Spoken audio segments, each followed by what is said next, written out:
Connus en France sous le patronyme de Vengeurs, les Avengers se sont taillés un succès mondial au cinéma l'an dernier. Un véritable triomphe au box-office. À l'instar des 4 Fantastiques ou des X-Men, les Avengers sont une équipe super-héroïque créée par Stan Lee et Jack Kirby dans les années 60.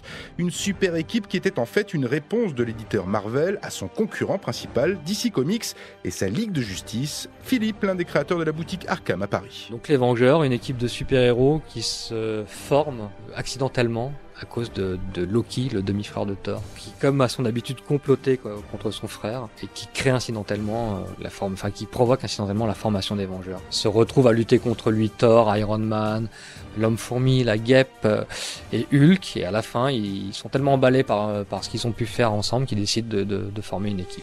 Il y a des poids lourds chez les Vengeurs. Alors c'est une équipe, voilà, c'est pareil, c'est une équipe qui est créée au début des années 60.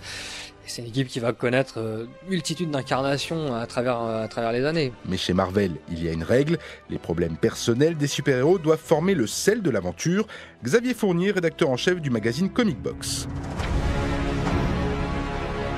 Les Avengers ou les Vengeurs, on pourrait parler d'équipe fédérale, c'est-à-dire qu'elles fédèrent des stars qui d'habitude sont solitaires dans leur propre titre. Enfin, pour la plupart. C'est-à-dire qu'on a Iron Man, on a Thor, et puis quelques autres qui ont leurs propres aventures et puis qui abandonnent cette indépendance pour s'unir et combattre le mal. Et ce qui différencie les Vengeurs, c'est qu'en gros, ils sont jamais d'accord. C'est-à-dire que dès le 2e épisode de la série, Hulk en fait claque la porte. Hulk c'est quelque chose qu'on n'avait pas du tout vu. C'est-à-dire qu'en gros, on nous explique dès le début que la formule sera pas une formule. C'est-à-dire qu'on va pas arrêter de se réinventer. Au-delà de la fonction d'équipe fédératrice, en fait, ça devient quelque part comme un accélérateur, une sorte de gestation de personnage, une incubation où un personnage secondaire va devenir de plus en plus présent et puissant. Bref, chez les Vengeurs, on s'engueule. Xavier Fournier. On avait dans les années 60 cette expression qui était les héros cette année, c'était les héros à problème. Alors que Superman, ça va, quoi. Il est top journaliste, c'est pas à vous que je vais apprendre que c'est le paradis. Bruce Wayne est milliardaire, Peter Parker, c'est plutôt Rémi sans famille ou Les Misérables. Iron Man, c'est un beau garçon mais qui malheureusement a un espèce de plastron de métal qui lui empêche toute relation sociale.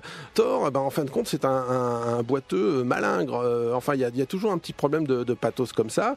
Et même les seconds couteaux tels que la Sorcière Rouge ou Œil de Faucon, ils ont des problèmes. Ils ont fait des erreurs au départ. Ce sont des reprises de justice qui se sont rachetées. La Sorcière Rouge, qui est une mutante, comme si sa vie n'était pas suffisamment compliquée, va tomber amoureuse d'un androïde. C'est beaucoup de pathos, bien sûr, beaucoup plus de pathos que la concurrence. Des Vengeurs qui, au fil du temps, ont permis à des seconds couteaux n'ayant pas de titre propre de se révéler, des Avengers dont on attend le retour au cinéma en 2015.